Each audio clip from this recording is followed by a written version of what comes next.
Hi, I'm Emily. I am the MajorTim.space mentor. I am here today with Florence. Could you please introduce yourself, Florence?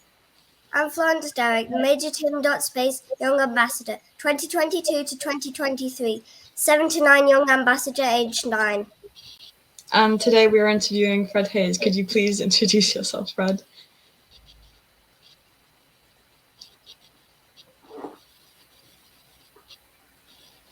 Fred, could you please introduce yourself? Hello, I'm Fred Haise. I'm a former astronaut with NASA. Been with NASA was NASA 20 years. Earlier part, 7 years, I was a research pilot, test pilot for NASA. And during the Apollo program, I served on 4 crews. I was the backup Lunar Module Pilot on Apollo 8, the first time we went to the moon. I was a backup commander to John Young on Apollo 16. I did get to fly one mission, Apollo 13, which was planned to land on the moon. I would have landed and walked on the moon with Jim Lovell, my commander. And it was a flight ended up being a little different than planned. First of all, we changed out a crewman 2.5 days before launch. It was the only time that was ever done in all of Apollo. Jack Schweiger replaced Ken Mattingly as the command module pilot 2.5 days before we launched. We were doing fine on the mission until we were about 2 days away from Earth, and an oxygen tank exploded, which crippled our mothership, the command and service module Odyssey, which we had to shut down completely. Never planned to ever be shut down in flight. And to live off our landing craft, the lunar module Odyssey, for 4 days. And that was our experience on Apollo 13. Our basic mission was obviously a failure with the planned landing and the collection of samples from the Florence region, which was accomplished on the next mission, Apollo 14. They landed where we planned to land and did accomplish with that sampling. Otherwise, in my career, probably more notable, I flew the very first space shuttle, Enterprise. It was the first orbiter we built, where we air launched it off the top of a 747. I don't know if you can see this view. There it is. That was the first flight where cut it free, and I flew 8 test flights with Enterprise in 1977 at Edwards Air Force Base, and commanded 5 of the 8 flights we flew with that test program. And obviously that grew into the orbital program, where over 130 missions were flown with the space shuttle. Otherwise, my career, I had 17 years as an aerospace executive working for Grumman Corporation, and later we joined and became Northrop Grumman. Primarily, the business was primarily making airplanes, many for the Navy. And one you'll see the F-18, F-14 before that, both involved in the movie Top Gun, which is a very popular second edition of that movie today on this, Hollywood has made. But the B-2 bomber, the stealth bomber, Northrop made. But at any rate, I had 17 years, and during that time I ran 2 subsidiary companies of the primary corporations, more in the service business, and had lots of contracts, government contracts I won in service business, primarily for the U.S. military, although I had quite a few contracts also with NASA. So that's kind of my career. I'm now retired and spend a lot of my time like this call today. In fact, I have 4 Zoom calls coming up with astro camps at Infinity Science Center in Mississippi, where children have a summer camp called Astro Camp. And I speaking to a teacher group next month at the Johnson Space Center here in Houston. They're science and math teachers from all over the U.S., plus several are from Puerto Rico and several from Hawaii that are coming in for a week-long thing at Johnson Space Center. So I do those sorts of events these days. And I do have book signings. I just released a book. I became an author. I saw about that online. Yeah, it's called Never Panic Early. Mm. And so I have a number of book signings scheduled out to December of this year, and involved with giving talks and then talking about the book and then signing books. So that's kind of my retired life, other than grandchildren, spoiling grandchildren, and my pet Tito that you just saw. So that's where I am today. Okay, so one of the questions that I wanted to ask to you was how you got selected for Apollo 13. All right, that's a mystery. All the astronauts always wondered how did I get selected, or how did I not get selected, in case of some. And we knew the selection process involved recommendations by Deke Slayton, one of the original 7 astronauts who was head of flight operations, probably in partnership with Al Shepard, who at the time, at least I was selected, was the head of the astronaut office. And I assume they ferreted out who should be selected for missions, both primary and backup, and passed that on to Washington headquarters to sort of get a head nod, I think, rubber stamp okay on who they had chosen, and that then was officially announced. But no one really knew for sure how that was. It didn't seem to match.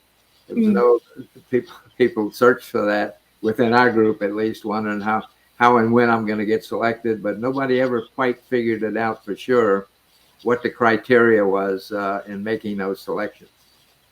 So it's quite a mysterious process. Yeah. Florence, would you like to ask the next question? When you were a child, did you ever think you would be going to space? No, there was no space program.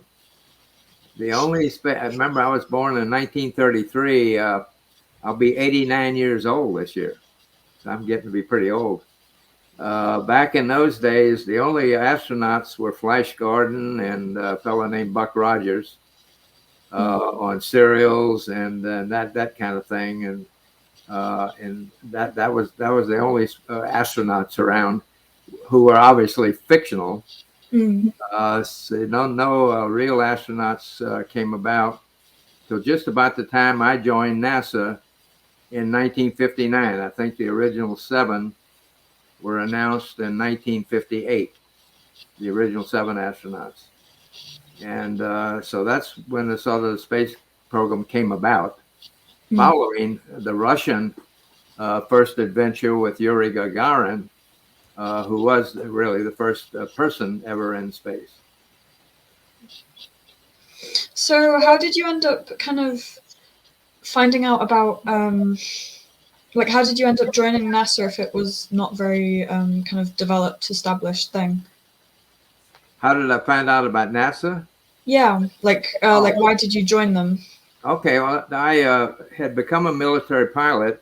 I was in 2 fighter squadrons in the U.S. Marine Corps.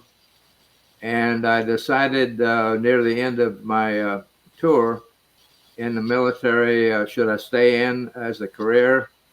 And I really selected I would get out and try to become a test pilot and use that flying experience I had at the time. Oh. And I was sort of steered by a squadron commander I had in a Air National Guard unit at the time, a reserve unit, to go try to get a job at NACA. NACA was the predecessor to NASA. NAC had been there a long time. I think it had been formed in the 1930s even, and served in the background in the war years on with wind tunnels and aircraft testing to improve our aircraft that were used in World War II. So NACA primarily was in aircraft testing and improving performance, to improve performance and to improve safety in aircraft. And so I decided to join NACA. But by the time I finished getting a degree in aeronautical engineering at school, while I was in the reserve unit flying, NACA had become NASA. The year I applied, 1959, to join what I thought was going to be NACA, it really had become NASA at that time. And I joined at Lewis Research Center, which was one of several of the centers NASA had operating at the time, in Cleveland, Ohio. And in fact, I followed, about 3 years behind, I followed Neil Armstrong. Neil had started at Lewis as a NASA research pilot and had gone on to Edwards Air Force Base to NASA Flight Research Center. That was there. And after Neil went in the astronaut program, I followed him to, I went to Flight Research Center at Edwards. And so I was just kind of in trail with what Neil's career, working my way through NACA NASA centers to eventually apply myself and join the astronaut program. Florence, would you like to ask the next question? I've heard that you originally had your hopes on working in journalism. What caused you to change your career path? Okay, that's a good question, because I've sort of ended up as a journalist. But no, I took a devious path for a while. I through 2 years of college, that was my major. I was planning to be a journalist, primarily in the newspaper business. Of course, journalism has grown very wide spectrum now, and probably the biggest part of it now is media, which obviously has become very big today. In fact, when I was growing up, we didn't have television. It came along later, but that part of journalism has grown big. And newspaper, unfortunately, newspaper business is somewhat diminished. But I was set on that career, but a thing was going on at the time in 1950s, early 1950s, the Korean War. For the U.S., that's about 3 wars ago. But we had a war in Korea. And I decided to enlist and serve my country at the time, and signed up into the Naval Aviation Cadet Program, which led to become a Navy or Marine Corps pilot, and to serve my country. My parents had, during World War II, my dad and 2 uncles had both served in World War II. Both my dad and one uncle served in the Pacific Theater against Japan, and one uncle served in the Army and ended up being killed at Bastogne, which was the Battle of the Bulge. It was the last German offensive that we overcame, and from there on, it was just a march into Berlin. But at any rate, that was my family history, and I decided to join the service and serve my country. And what happened was, when I first started flying as a cadet, I knew I loved flying, and it was just magical to me flying around in an airplane. And I'd never been in an airplane in my life till I was in the military program. And I decided, this is my new career. I'm not going to be a newspaper person. I'm going to be a aviator. And somehow my career was going to be in aviation. I had no idea what the career was going to be, but it was going to be flying airplanes somehow. Oh, that's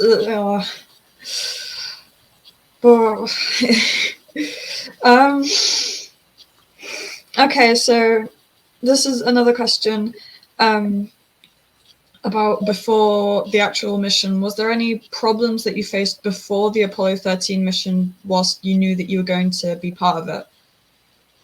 Well, over the years, just flying airplanes, I've had, different failures.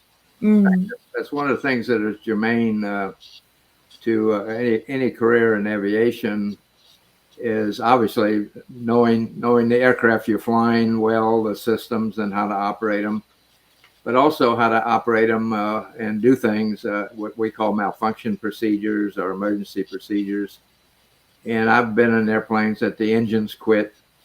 I had an alternator go once in an airplane, actually in the lower part of the cockpit, that came apart, and hot stuff cut holes in the flight suit I had on my right leg. Didn't burn me there. And so those kind of things happened. The fire had false, I thought was maybe a fire warning lights, which turned out to be false. But things like that. That's kind of that experience base is important. And as you fly more and more, you get more of that experience of handling the things that don't go quite right as planned, and be able to know how to keep your mind and that term. That's where that term comes from. Never panic early. To study the situation and think about the possibilities of what you should do, and don't do anything too quick that may be the bad thing that will make things worse, and make sure you try to take the best path. So you kind of already had that experience of having to face emergencies. Right. Now, after Apollo 13, I was in a severe aircraft accident, which I do cover in the book, and I was in a hospital for 3 months. I crashed the airplane. I was ended up upside down, and the canopy jammed shut and on fire.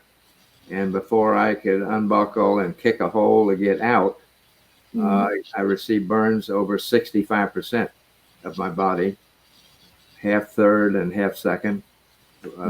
Obviously, the third degree requiring grafting. And that's why I was in a hospital 3 months to recover. And it took me 14 months to get back to flight status, flying airplanes again. A lot of physical therapy. But then I got to fly Enterprise. That test program I did with Enterprise was after that accident and those burns. So I got back up and recovered and was back flying again. And that what I consider one of the greatest experiences of my life was the testing I did with the Enterprise orbiter, which is really what I call it the front end of the space shuttle program. Florence, would you like to ask the next question? How did you feel when you knew you were going to be on Apollo 13? Oh, that was terrific. Actually, I knew it when I finished the assignment as the backup crew on Apollo 11. Normally, if you're on a backup, the normal protocol was you would go to the third mission ahead. In other words, if you backed up 11, you would go to 14. So actually, that's what I thought at the time. I was going to fly Apollo 14. But there was another different thing about 13. It was the only time that ever happened. The crew that would have fell into being assigned to 14, 2 of them had never going through a training cycle as a backup. Al Shepard and Stu Roosa. Only Ed Mitchell on that crew had ever been through a training cycle on Apollo 10. So they decided to give them more training time. So they were set to fly 13. And so they moved them to 14 and moved us ahead. So we originally were scheduled to fly 14, Jim Lovell, myself, and Ken Mattingly at the time. We were going to fly 14, and they moved us ahead to 13. So that was another sort of change in the history and story of Apollo 13. So it was kind of unexpected, was it? Was it unexpected? Not unexpected that you were going to go like eventually, but unexpected that you were going to go to Apollo 13. No, I mean you're great. You're great to fly any mission. So I certainly I was. We were happy. In fact, we said we'll get to fly earlier. So that was even better. Yeah. Oh. So, so how many training cycles did you do? So you did it for Apollo 11, and then did you have to continue doing it continuously to stay prepared? Yeah, a thing that people I guess don't think about, but when you are training as a backup, like I was on Apollo 8 to Bill Landers, the way we did it in the Apollo program, which was different in how it was done in shuttle, we trained equally with the prime crew. In other words, you really could have replaced an entire crew the week of launch, and it wouldn't have mattered because we trained just the same amount of time roughly as the prime crew did to get ready to go fly. And of course, that worked out to our benefit on Apollo 13, where we all were exposed with measles, another virus. Yeah. And 50 years ago, 50 something years ago now, 52. Poor Ken Mattingly had never had measles as a child and never had his own children, had never been married, in fact, and never had children to be exposed. So he was highly suspect to come down with measles on the flight. This all happened a week before launch. And so the doctors wanted him not to fly, and that's why Jack Schweigert, the backup command module pilot, moved into his position, as I said before, 2.5 days before we launched.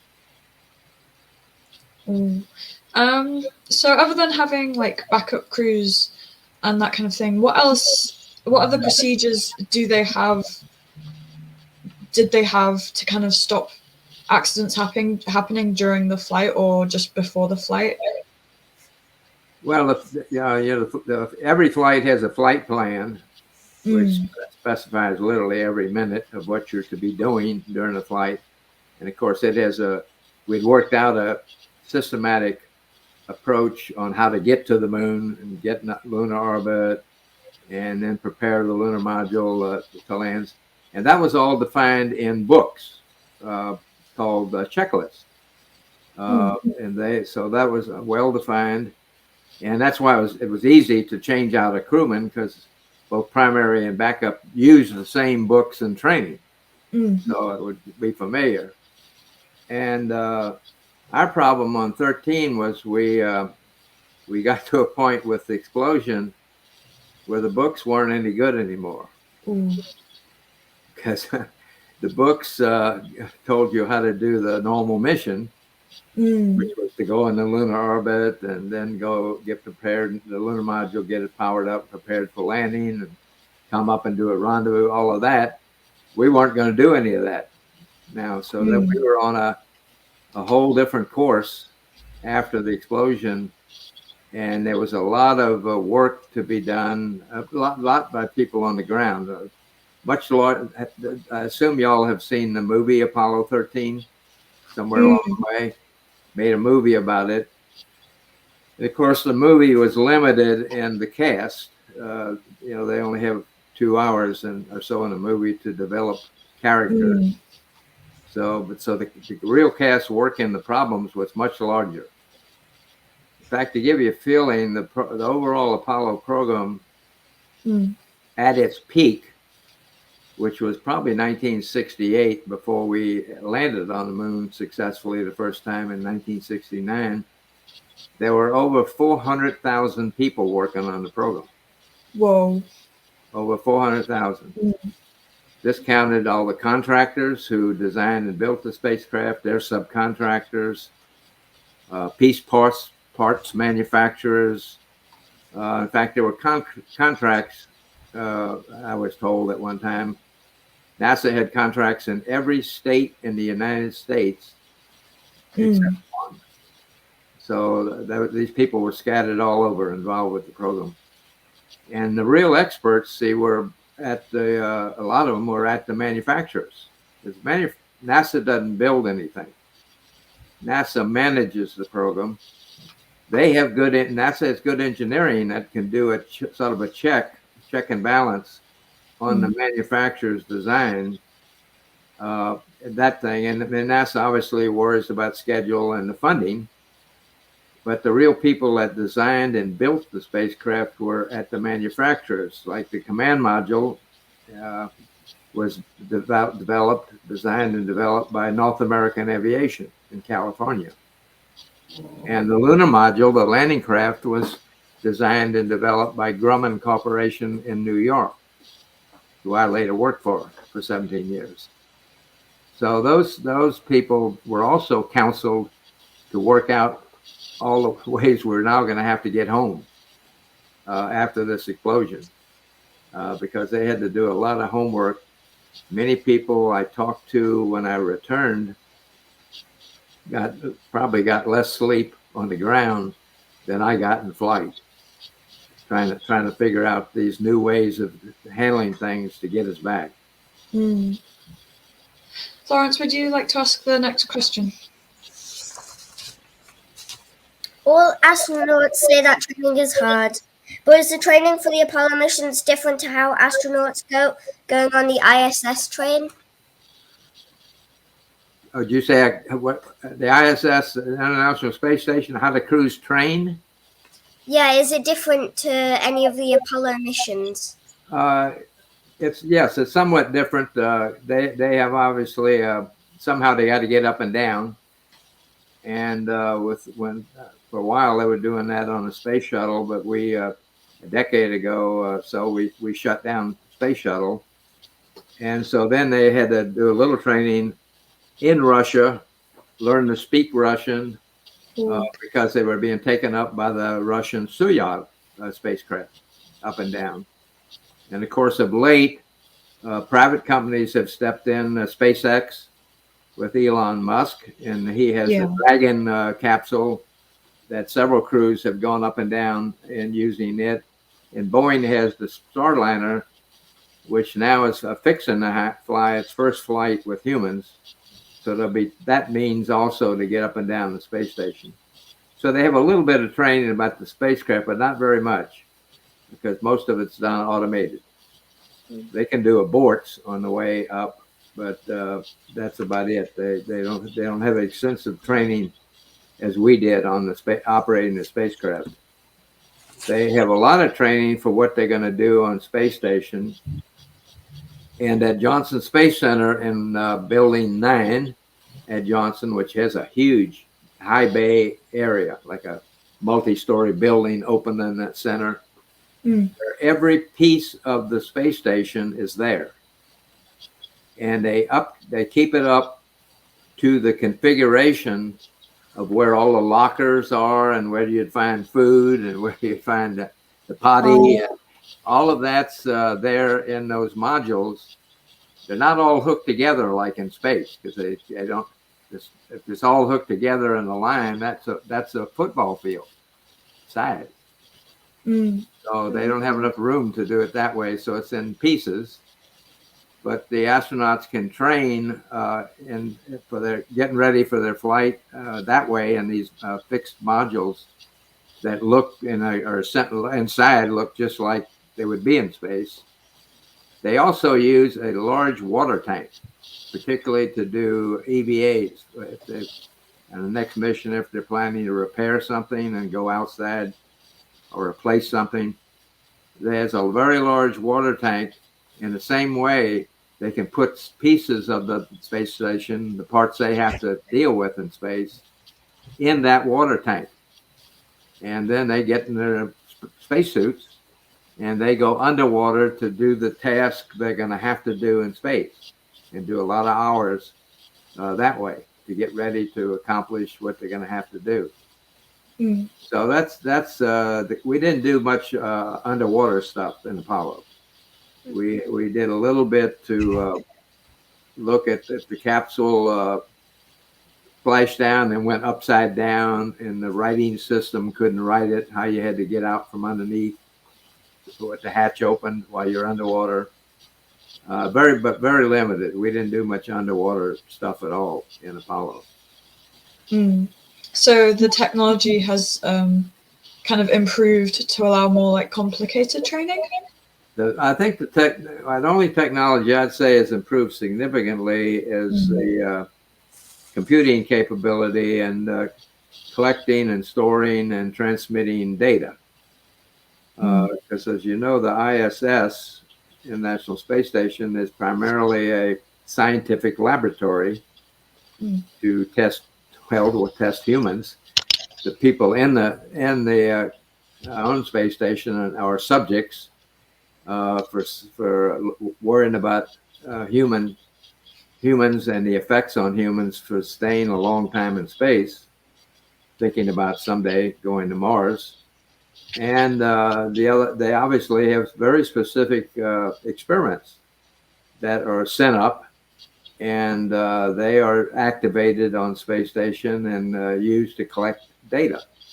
That has to be assimilated, the experiments operated, and the data assimilated and collected and either transmitted to the ground or later and recorded, taken back on return trips. So there's a lot. It's a big scientific effort. So there's really not much piloting involved in a space station. So the role we played in going to the moon and landing on the moon has kind of gone away in ISS. So if you looked at the astronaut corps today, you'd find more of what we'd call in the shuttle days the mission specialist or payload specialist. It would be that skill that's needed on the ISS. The next question that I wanted to ask is that how did you stay like comfortable, or what could you try to do to stay comfortable whilst returning back to Earth? Like what could you do that at least like helped? I don't think I understood the question. So like I saw online that it was like very, very cold in the shuttle. So like was there that you could do to try to stay comfortable whilst returning back to Earth in the shuttle? Oh, you're talking on Apollo 13? Apollo 13, yeah, yes. Right. Yeah, we did get very cold because we had to power down to a very low level that was never planned to preserve batteries. That's the only power we had in the landing craft, which for our mission was meant to operate for 2 days, were these batteries. And now where this explosion happened, we were going to have to live off of it for 4 days. So we had to virtually cut back on power to a very low level. The vehicle was not designed to operate at that low level. It didn't have enough what we call thermal blankets, which would make it a better thermos, if you will, to protect it from the outside temperature variances in space.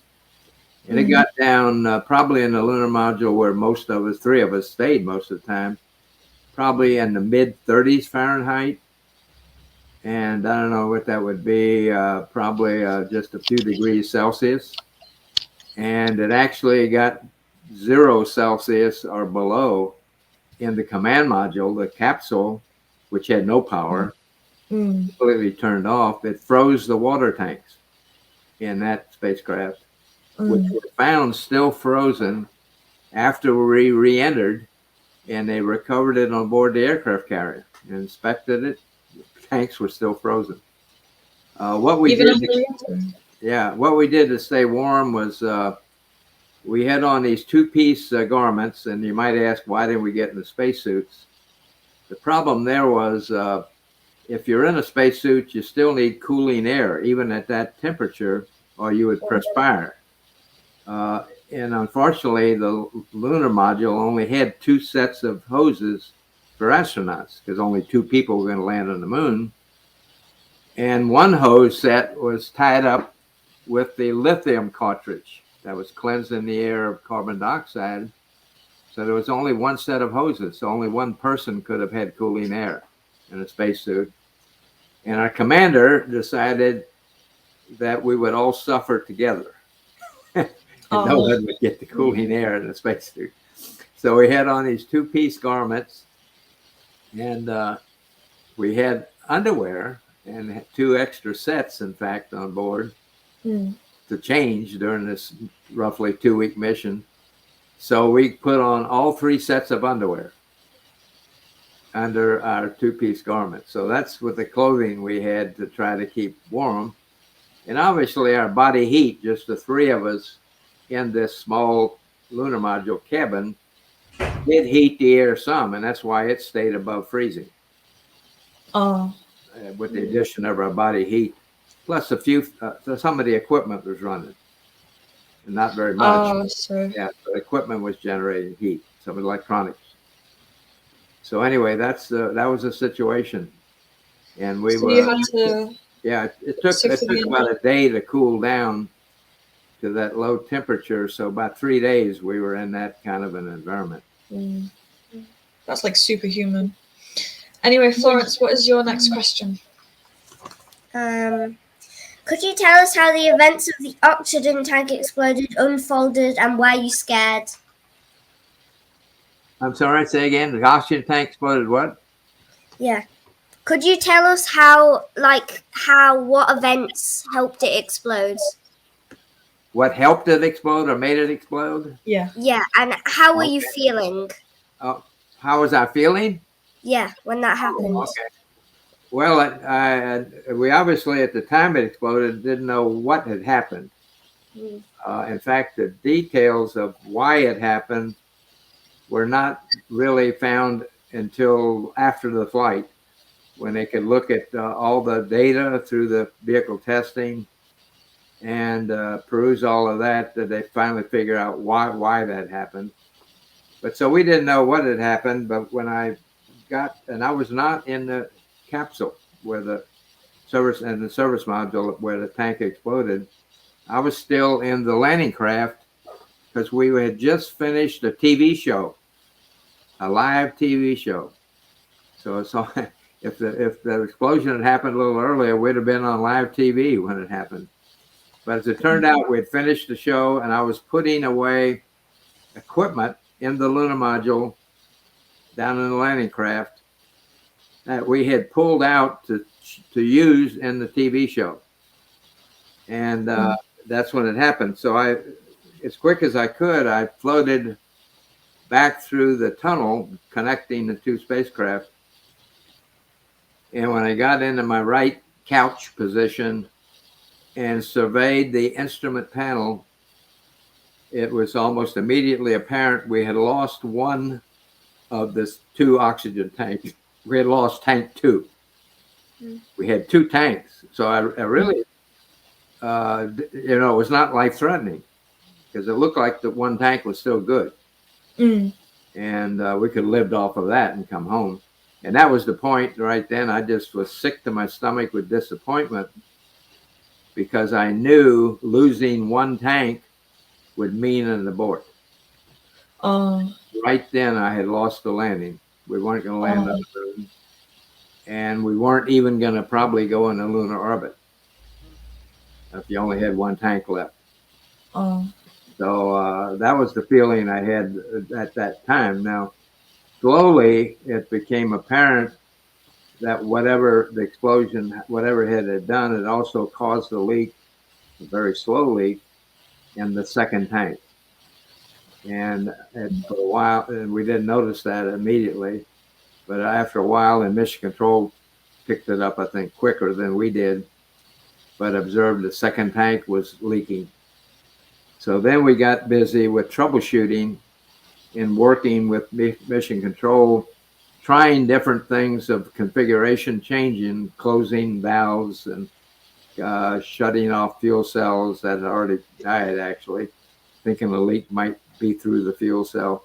But anyway, troubleshooting to try to stop the leak, which went on for about an hour. So it's over that period when it finally was realized we'd run out of ideas on how to stop the leak that it now became life-threatening. So it wasn't like some things, if you're in a car and you lose control and it's spinning, you almost know immediately this is bad. Our situation kind of built up to be bad. It wasn't instantly bad. Oh, Like I said, it took an hour to become really, this is really a big problem. wow. Whoa. So, my next question is about like the food and water. So, how was there enough food and water for you to come back, or did you have to kind of ration it, or was it okay? Well, I'm sorry, was it hard to come back? Was the food and water enough for you to come back, or did you have to ration it at all? Oh, food you're talking about? Yeah. Oh, uh, well, it didn't ration. You have to realize the food at that time was main meals were this powdered stuff. Oh. They were in plastic bags and powdered. And we had in the command module in the capsule, we had a hot water gun. Oh. We could poke into the plastic bag and squirt the hot water in. And then if you very carefully mixed it with your hands, you'd squeeze the bag and mix all the powdered stuff. You know, it could have good flavor when you did it right. Like spaghetti even you could have. So you could have regular food, but it had to be carefully mixed up to get rid of all the powder in the water. And then by then, what I found, normally it wasn't very hot. It got too cold or colder. So I normally taped the bag onto a floodlight. The floodlights generated heat. So I used the floodlights in the spacecraft as my heater, and I'd reheat the water some more, the food. And then you poked a straw. You had a metal straw that you poked into the bag through an opening, open and close as you put the straw in. And you had a valve on the straw, little valve you could open and suck the food out. So you had to suck your meal. So that was the normal food. Well, of course, when we lost the capsule, the command module, when it died and we had to shut it all the way down, we had no more hot water. And that dry food is not very good, not super good like home cooking when you had hot water, and it certainly is not very good with cold water. So I gave up on it. Mostly what I ate for the next 4 days was out of another locker that was for snacks. And in that locker, we had peanuts and we had cookie cubes. They were little cookie cubes, just about that big, bite size. Same way we had bread cubes, little bread cubes. And that's what I lived off for the next few days was peanuts, cookie cubes, and bread cubes. Was there enough of those snack foods to last the entire... Yeah. Now, Jack and Jim ate some of what we call the wet packs, and they were in more like a bag that were like a hot dog. You have a whole Frankfurter, a hot dog. And they tried the same thing to heat it a little bit, but I mean, they had no way of heating it. So Jack, I know he ate the hot dogs, and they probably were at 40 degrees Fahrenheit. Like frozen. Without heating them, I decided not to try that. Florence, would you like to ask the next question? Right. And incidentally, we had no problem with water for drinking. We had no problem drinking with water. There was a little concern about the water running out, more to cool electronics, because the electronics set on what was called a cold plate, which had water running through to keep them cool. So that was the thing we're more concerned about water was cooling the electronics, not for drinking. Did so was the water that you used to drink the same that was used to cool the electronics? Yeah, well, we had water guns that you could drink water. Yeah, separately from the cooling water. And mainly what the cooling water fed was a sublimator. This was a device that you started it up. It created a cake of ice on it. It was on a grill, and a cake of ice formed, and that ice would sublimate to get rid of the heat to space. But the fluid on another pass went through from the electronics.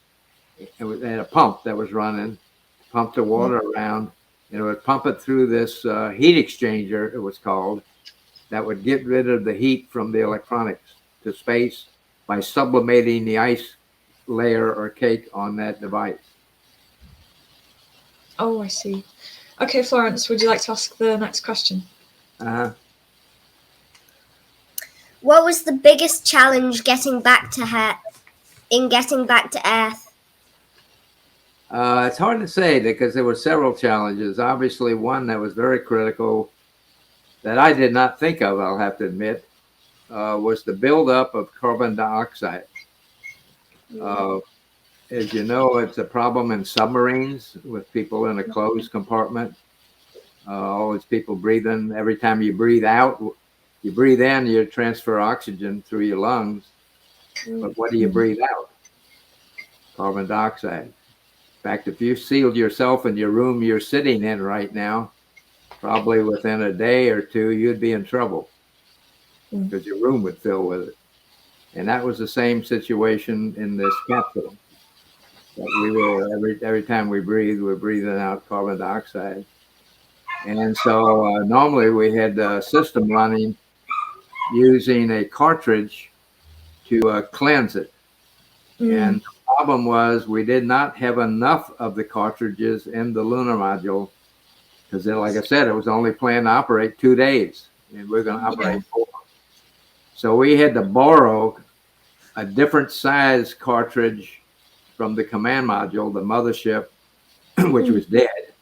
So, and we had a lot of cartridges there, but it was a different size and shape. So the ground had to figure out a way, and crew systems in Building 7, people figured that out using stiff backs of our books, our checklist, and gray tape. We had armor tape. I don't know what you call it in England, but we call it duct tape or armor tape. It's a thick, normally gray or green in color.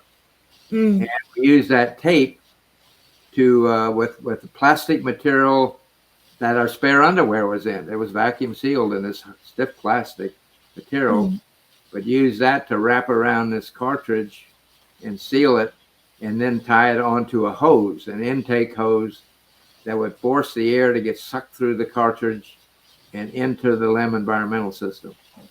And that's what we used to cleanse the air. And it worked. They tested it actually in a chamber in Building 7 at Johnson Space Center. They did a test. They had rigged one of these, and they had a LEM environmental system in that chamber they'd used in development, and actually impregnated that chamber with carbon dioxide deliberately and made sure it worked before they sent that up to us on how to build. So that's the way things were done. As much as they could, they'd test it on the ground to make anything work before they send it to us to implement. Were lots of these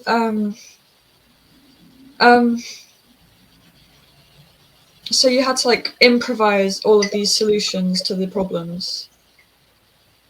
You say, how do we improvise? Did you have to like improvise these kind of solutions to the problems that you faced up there? Or was there procedures in place already? We got very exacting step-by-step procedures that had been, as I said, worked out on the ground because they actually, either tested it like I mentioned in the chamber for the lithium cartridge, or if it was procedures on how to do manual engine burns, because we used a decent engine three times we burned the engine we were going to land with on the moon. We used it 3 times to change our path to make sure we get back to Earth and home to an entry. And each time was a little different on the procedures. Those were tested in simulators on the ground by other astronauts to assure they would work. And oftentimes the first attempt tries they had something different, so they'd have to redline them, if you will, and change the procedures, make sure they were really correct before they were again radioed up to us. But that all had to be voice transmitted. We had no fax machine or no way of shipping it that way. So it was all voice to the capsule communicator back in Mission Control. That was our only tie to Earth, was the radio. Was there any issues with communication with that one radio? No, we had amazingly, even from the moon, and they figured out a way to use some of the larger Earth antennas to have us cut off a power amplifier on our radio system, which saved a few amps, and we could still transmit a voice and high bit rate data. It was not good enough to transmit television, with a television camera. You needed a wider band to do that, but we could transmit voice and data that Mission Control needed of the spacecraft's health just with that device. And it was called S-band at the time. It's different frequencies. I'm not sure what the deep space probes do, planetary probes, but they use a different frequency. And of course, shuttle got more to use what's called KU band. It was a more modern, a better system. Florence, would you like to ask the next question? Okay. Did you feel confident for your return during the mission after disaster struck? I didn't understand the question again. Did you feel confident that you would make it back to Earth after the oxygen tank exploded? No, I did not. There were too many unanswered questions, and we those kind of evolved over the next couple of days when people on the ground worked the problems and figured out answers. That I start feeling comfortable. That yes, we got all these unknowns people had worked on and had answers that probably I figured we'd get a chance to do an entry when we got back to Earth. We'd be in the right position and be able to do an entry. The real last big question was, how would the capsule work when we powered it back up?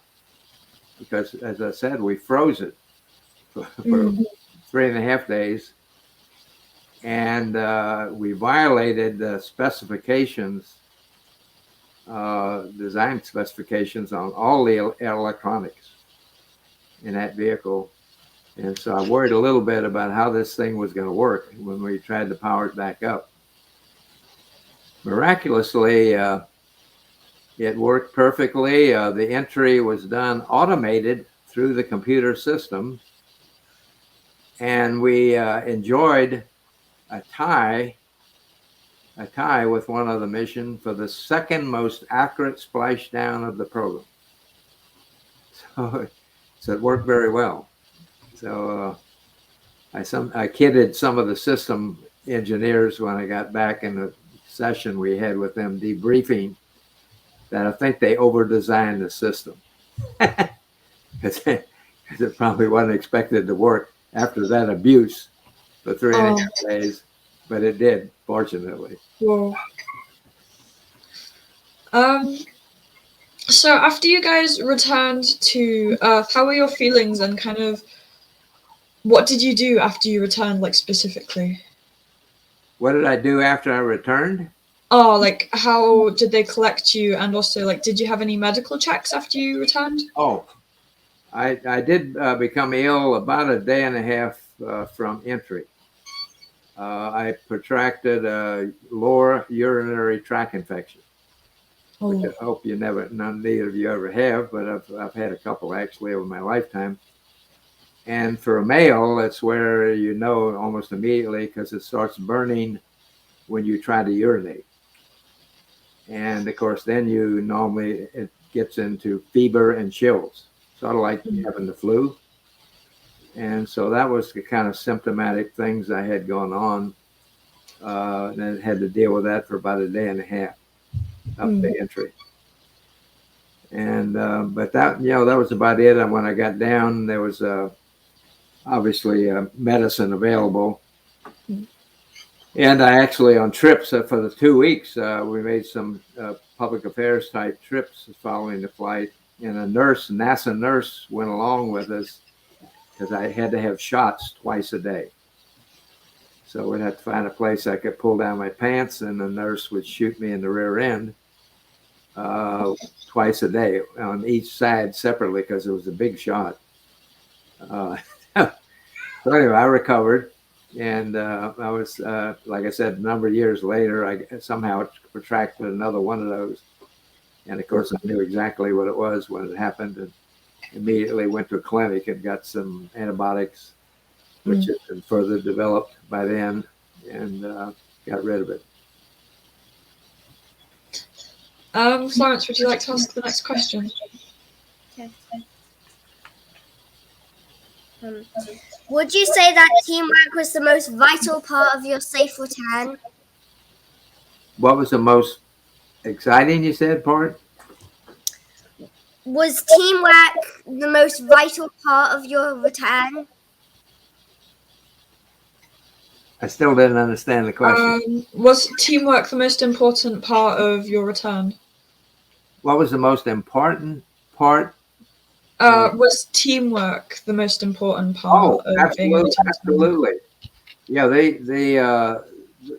the whole setup we had with Mission Control was perfected, obviously, through the earlier programs, through Mercury to Gemini, leading to Apollo. So it was not new. In fact, they had some of that, not quite as extensive, because they didn't have as much vehicle data on the X-15 rocket ship at Edwards, earlier test program. They had a small mission control that supported those flights, but of course it became much more extensive in the space program. And they had, by that time, telemetry had gotten better to give them more data of all sorts for all the systems in the vehicle. So yes, it was very much teamwork. And furthermore, Mission Control, as I mentioned, had access through another room called the MIR, Mission Evaluation Room, to contact all those contractors that had designed and developed the vehicle. So they had communication to get further information if needed. So it was a big team, not just Mission Control, that were on hand during the mission to handle problems. Every mission had some problems, some not quite as big a situation as we had, but every mission, in fact, 2 other missions we almost aborted and did not make the landings on Apollo 14 and Apollo 16. Problems that seriously threatened their being able to land on the moon after they were in lunar orbit. But there was workarounds done by people on the ground that allowed them to make their landings.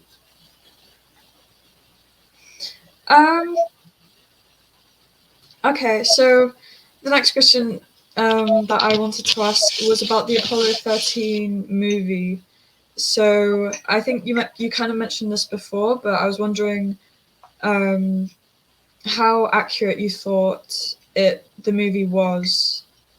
Well, and also if the you movie was like most movies, it can't be more than several hours. And in fact, Ron Howard told me that for an action movie, he normally wanted them to be about 2 hours, not too much longer. It turned out that Apollo 13 was 2 hours and 30 minutes. And they certainly carried the theme very well of what we had just discussed, that this was a story of people with a problem, and a team had come together to work the problems and get them home, get them back safely for a good Hollywood ending.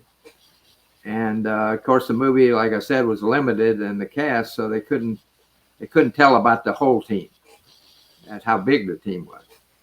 It was limited, in fact, to one mission control team, Gene Krebs, the white team. For every mission, there were actually 4 mission control teams, 4 flight directors. Because, the mission went on 24 hours a day. So they had really 3 primary teams to handle all the critical phases. And they had one team that was kind of a floater that would take, I'll call it more relaxed times like sleep periods, that kind of thing. And so there were 4 flight directors supporting Apollo 13. And the movie otherwise did some things, as Ron said, to humanize us. I complained about some of it. He greatly exaggerated my throw up, my vomit. It was a Hollywood vomit. I spit up at one time, but didn't throw up. Captured in a bag I had handy. And he had Jim Lovell hugging me at one time, giving me a hug when I was cold from the urinary tract infection. That didn't happen. He had a crew argument, and that was probably the worst thing. He had Jack Schweigert, or me accusing Jack Schweigert of throwing the switch that caused the explosion, as if he should have known that would happen, and that's not the case. In fact, if I had been in the normal position in the capsule, in the right couch, I would have been the one to throw the switch to start the cryos, not Jack. So anyway, those kind of things were added in, and I complained to Ron about that. And the way he explained it, he said, NASA gave me all the radio transmissions for the whole flight. He said, I listened to all of that, and it never seemed to me you ever had a problem. And he said, I figured I had to humanize you in some way.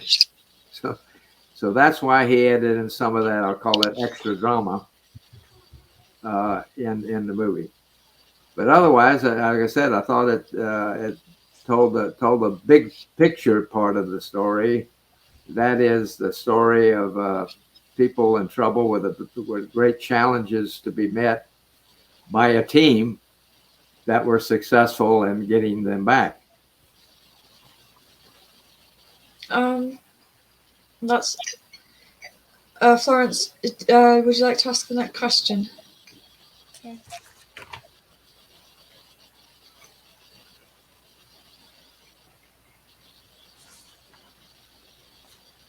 Have you run out now? No, just Okay.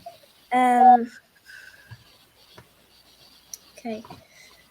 Who designed the Apollo 13 patch? Who designed the patch? Mhm. That was arranged by Jim Lovell. I had nothing to do with it, but it was the fellow's name was Lumen Winters. He's a well-known both artist and sculptor in New York. He had done the part of the mural. If you ever seen the United Nations in New York, the United Nations meeting, on the back wall is a mural that covers the wall. He had done that. He did the sculptures in front of the New York Museum of Art and New Rochelle Museum of Art. Interestingly, he acquired the stone that he used from the mountain in Italy that Michelangelo had used. So he used the same raw material that Michelangelo, another historic famous sculptor, had used before, a number of decades before. But Lumen did the patch. And it was interesting, the first painting he did that was sort of the centerfold of the patch had a 4th horse.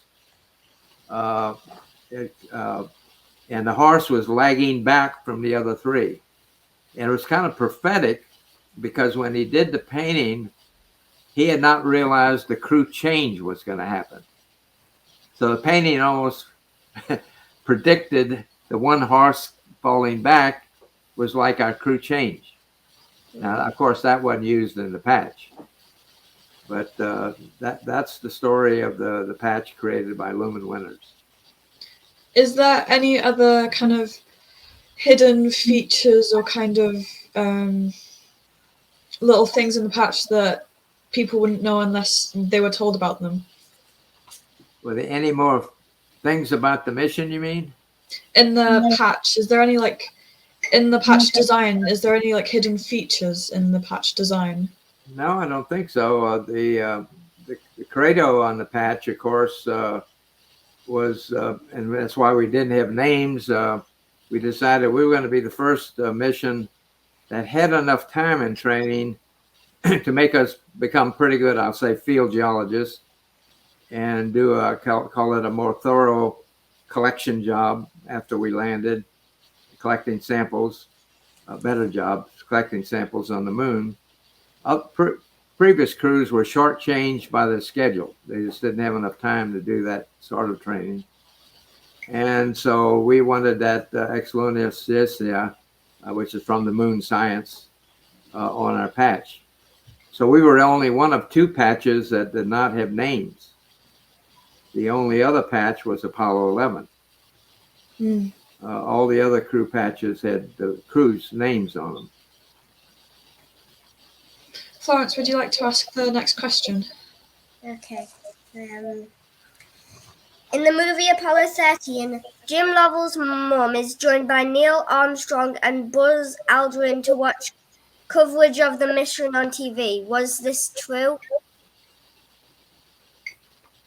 Is this true? Neil Armstrong did what? Something on TV? Jim Lovell's mum is joined by Neil Armstrong to watch coverage of the mission on TV.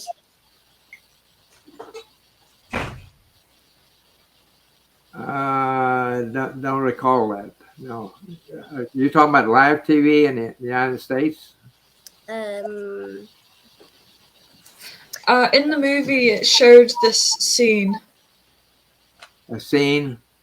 Yeah, it showed a scene in the movie where Neil Armstrong joined whose mum? Jim Lovell's. Jim Lovell's mum. Yeah, his mother. Yeah. I can't tell you for sure. Other astronauts and astronaut wives were always at the homes of those who were flying during flights. Oh. And I'm not sure who all was at Jim Lovell's house, and other than his family. So I'm not sure that. I mean, it would have been appropriate for Neil to be there, or Frank Borman, or those that knew Jim from their previous flight experience, and then within his group. So that was always the case. In fact, I went to for the first EVA, the first time Neil and Buzz went out on the lunar surface. I went to Buzz Aldrin's home to be with his family because I was Buzz's backup. And I brought the book that I described what they planned to do on the lunar surface so I could describe for his family what was going on. Mm. You were also there because to be there if something went wrong. So that was always the occasion. Hopefully that didn't happen, but it was nice to have people because on each of these missions, a speaker was put in your home when you were flying. So the wife and family could listen to all that radio transmission. Mm. So they heard everything that was said between the Capcom and the capsule. But as I said, there always were other astronauts and wives of other astronauts that were visiting the home, certainly during any of the critical times of the mission. So did they visit your family's home as well? What's that? And do you know? So did they visit your family's home as well? Do you know who was visited your family? Yes. I couldn't tell you who was there. Okay. Because I was in space, but I knew there were people there to. Certainly, when we had the problem, I knew that she had lots of support. And NASA actually had a protocol officer there. I don't know the title, but NASA had a person there in the home that could do things. For instance, if the wife didn't want to go to the grocery store because she might be bothered by press or whatever, the person would arrange to get groceries, or they would answer the phone, or so they had that assistance as well. Florence, would you like to ask the next question? Sure. If the mission has gone as planned, would you have been the one of the astronauts to walk on the moon? Yes. Mm-hmm. Yes, if you saying if 13 had landed, Jim Lovell and I would have been the ones to walk on the moon. Yeah. Where was, if the mission had gone on as normal, where was your expected landing place? The landing place was Florence. Oh. As I tried to mention earlier, if you looked at the moon and you saw the big dark area, that would be the left eye of the face. If you could make, I never could make it out, but if you could make out a face on the moon, some people can. It was thought that a big meteorite hit to form that basin, melting the rocks because of the impact velocity and energy. And a splash material had come out of that hole at the time in the moon in different directions. And one prominent splash went south from that hole being formed, the Imbrium Basin, and had formed these hills, Florence Hills. So the intent of landing there was to sample up what we call cone crater, which was prominent at one of the tops of one of these hills. And by sampling up the flank, up to the edge of that cone crater within that small mountain range, you would be sampling material that had come out of that big Imbrium Basin, because that was a splash material that had come out of that hole. And so that was the intent, was to collect material. And by working your way up the flank, the oldest rocks would be the first rocks you'd pick up near the bottom. And the youngest rocks would be the ones you picked up right at the edge of the cone. And that's the way it happens if you have a meteor hit, and it kind of uplifts the rocks outward. And so the ones further away from the crater are the ones from the deepest part of the crater. The ones right at the rim are the ones right at the surface. Same thing happens in a nuclear, where they tested nuclear weapons underground and exploded them. They did the same effect. When they uplifted, the samples went out in a similar fashion. And where would you have, when you returned, where would you have landed when you returned? What was my what? My what? So what was the expected landing place when you returned from the mission, if it had gone as normal? It was in the Pacific Ocean. I don't think too far from where we ended up, in near the Samoan Islands. Initially, the first maneuver we did using the LEM descent engine to get us to go around the moon would have landed us in the Indian Ocean, not off Madagascar.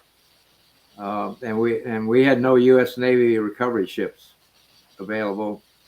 So they had us do the largest use of the engine we did after we passed the moon, the backside of the moon, by 2 hours. That did several things. It speeded us up to save 10 hours off the return, which was good for the batteries. And it also put us back near that Samoan Island landing spot, where we would have a Navy aircraft carrier available and the divers to help safe the capsule after we splashed down.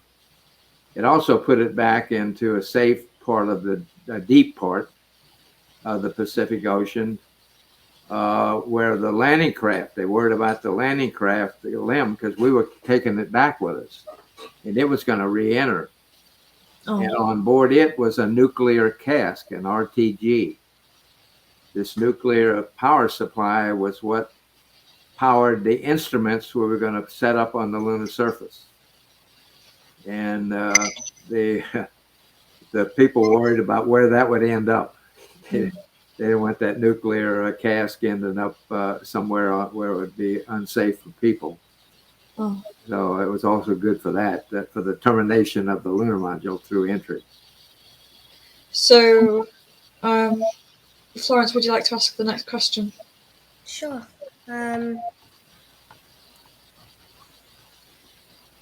What would you say that the Apollo 13 mission stands for in the space exploration history?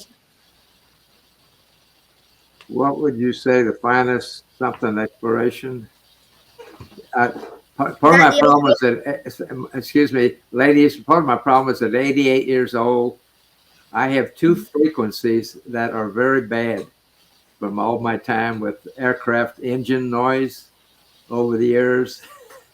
So, and also being old. So I have a little trouble hearing you, but go ahead, say the question again. Okay. What would you say that the Apollo 13 mission stands for in the space exploration history? You're talking about Apollo 13. Yeah. Yeah, well, Apollo 13 is a good folk tale, kind of like many others in history that you probably read about, of challenges. People find themselves in a bad spot and have to figure out how to get out of the problem and get back safely. One I enjoyed much reading about, and it was much worse than our problem, was where a ship got ice wrecked, trapped in the, near Antarctica. And unfortunately, many of them did not make it back. And the captain, I guess, got off in a small craft and made his way back to civilization. And it took like a month or more to get a rescue ship going back. So that was I forget the name of the ship that the story is about. But there are several stories like that of great situations where people are trapped. One in also in the North Pole area, and that the people are end up in a bad place, and there's rescues done. Either they've affected somehow by themselves, or have been able to get help with rescue crews coming in to help them.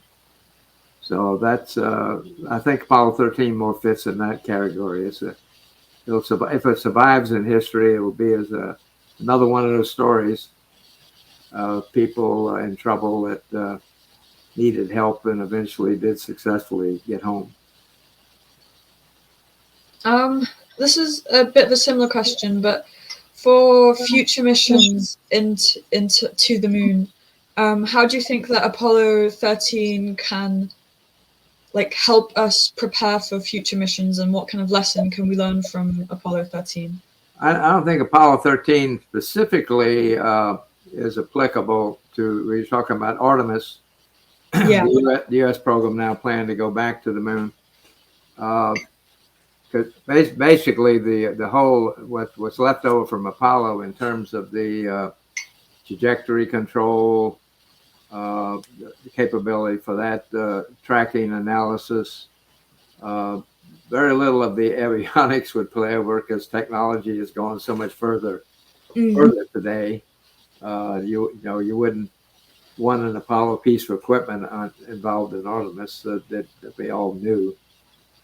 So there's just the principles of preparing for the mission, flight plans, training. I think generically a lot of that, not just for Apollo 13, but what we did in Apollo is applicable. But it's, of course, it's 50 years later. So, what they're building and designing is obviously a lot newer. And it'll be different in that respect, obviously. Florence, do you have any more questions? Yes, I think I've got one or two left.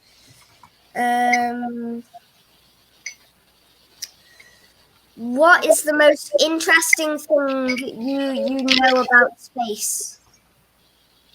Oh. What is the most intractable thing I know about space? What was the term? Interesting. Instruction? What is the most interesting thing about space? Oh, okay. Probably the most interesting thing for me, not about space, but if you want to talk about flying in space, were the views. The views are incredible. I'd flown fighter airplanes and airplanes up to 40,000 feet. In the test pilot school, I flew what was called Zoom flights using an F-104 Starfighter, where we'd get to go on as fast as we could and pull up and had a space suit on, if you will, pressure suit, and could zoom up to about 90,000 feet and see that view. But that's not quite high enough to get the real view I saw when I launched and see, even from Earth orbit. And you've seen many of those pictures from over the years, Skylab and now ISS of the Earth going by underneath from about there, a little over 200 miles up. They're just incredible. You almost feel like pinching yourself. Am I really here looking at what I'm looking at? And we only went around a couple of times. We had about 2 revolutions around the Earth before we headed out to the moon. And of course, then it's even sort of weird to be going outward to the moon, and we were going fast enough initially that you can see the Earth shrinking. But now look at a full Earth, and it's getting smaller, visibly smaller as you're going out toward the moon. And then you get to look at it for the next 3 days while you're coasting out toward the moon. And then in our case, we didn't get to go in lunar orbit, but we did go around the moon higher than most flights. Most flights went into lunar orbit at 60 miles. In fact, all of them did. But ours went around at a little over 130 miles above the surface. So we got to see a broader picture of the backside of the moon than most flights did.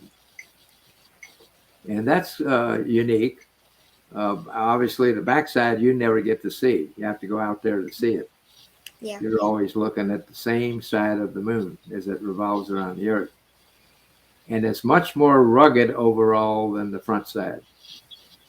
Like we've talked about already, the front side has those big dark areas that people see maybe as a face. There's very few of those on the backside that we viewed, and they're not near as big. So it tells you that for whatever reason, a lot more of the large meteorites have impacted the moon on the side facing us than have on the backside. Overall, it's much more rugged.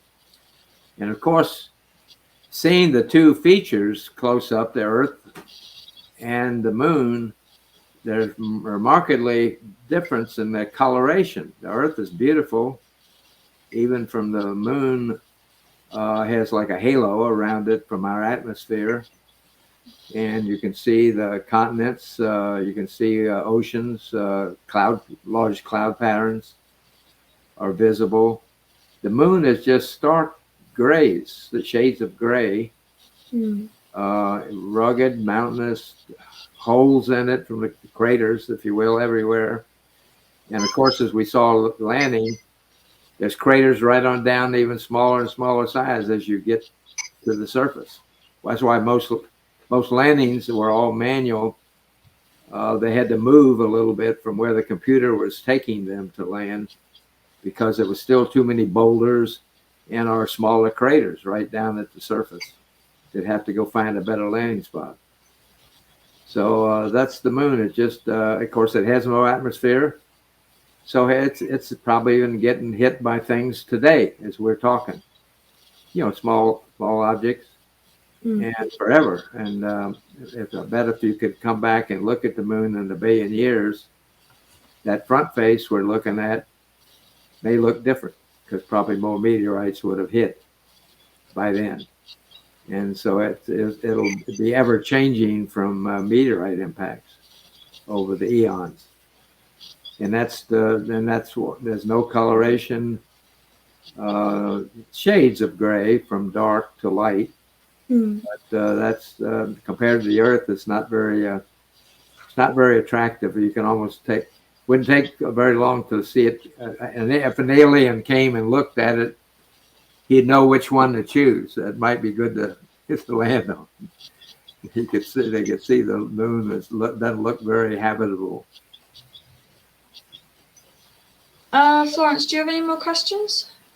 I don't think so. I think that brings an end to our interview today, but thank you for coming. That's good because there you go. Tito left me. Tito, come here. Come here.